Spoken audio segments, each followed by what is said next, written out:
also a former congressman who represented Baltimore. He's been on the streets with protesters, and also with me, the Baltimore City Councilman Carl Stokes. I appreciate both of you taking the time. Congressman, let me start with you.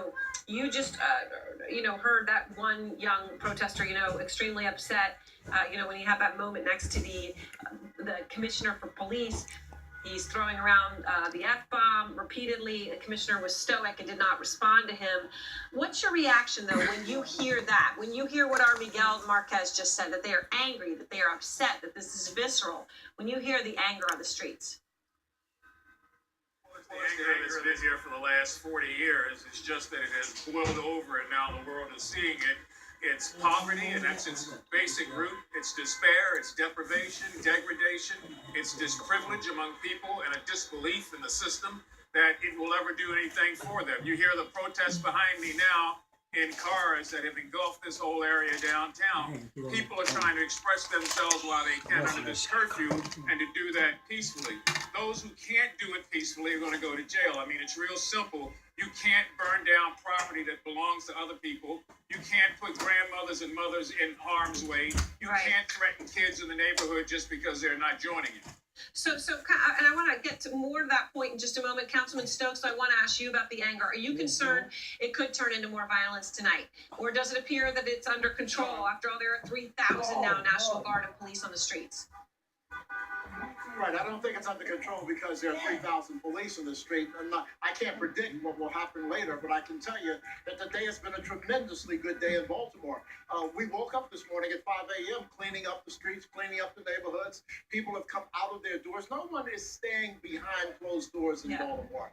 The residents are coming out saying, this is our town, this is our city. Our issue is justice being served. So there were a few aberrant, and I know that was a terrible scene that we saw last night and a little bit on Saturday. But the greater majority, so a few hundred people versus hundreds of thousands of residents of Baltimore City have come out of their homes and said, this is Baltimore, this is our Baltimore. And they're showing just who we are and why we're standing up for justice, not only for Freddie Gray, but for all the Freddie Grays that have been killed or brutalized in Baltimore. And Councilman, it's interesting because the mayor of Baltimore, who's come under a lot of criticism, scathing criticism for her handling of this, referred to the people who were doing this last night as thugs. And she got a lot of criticism for that. There were people I saw on Twitter saying, why would you call them thugs? Then they're not going to listen to you. President Obama also called the protesters, in his words today, quote unquote, criminals and thugs. He also carefully chose to use that word. Isn't it the right word? No, of course it's not the right word to call our children thugs. These are children who have been set aside, marginalized, who have not been engaged by us. No, we don't have to call them thugs. But how does that justify what they did? That's a sense of right from wrong. They know it's wrong to steal and burn down a CVS and an old person's home. Come on.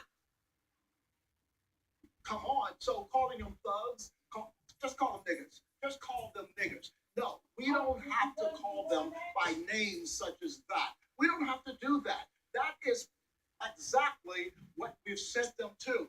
No, when you say, come on what? You would call your child a thug if they should do something that would not be what you would expect them to do. Look, I respect your point of view. I would hope that I would call my son a thug if he ever did such a thing. But Congressman, let me ask you to respond to Councilman Stokes.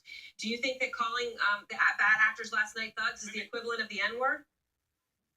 Let me just do something here, because it's important we not shift the focus into something that has absolutely nothing to do with poverty, despair, hunger, homelessness, and a sense of not belonging. That's what this is coming out of. So whether we call them a thug, a lawbreaker, a juvenile delinquent, it really doesn't matter. What matters is, how do we take back our streets? And that's what men have been doing, going around talking to these young men where they are in their face and letting them know, you can't control this community. It is not yours. You can't burn it down. You can't force people out. You can't threaten people. So I understand that people want to talk about a word, but I'm more worried about a movement.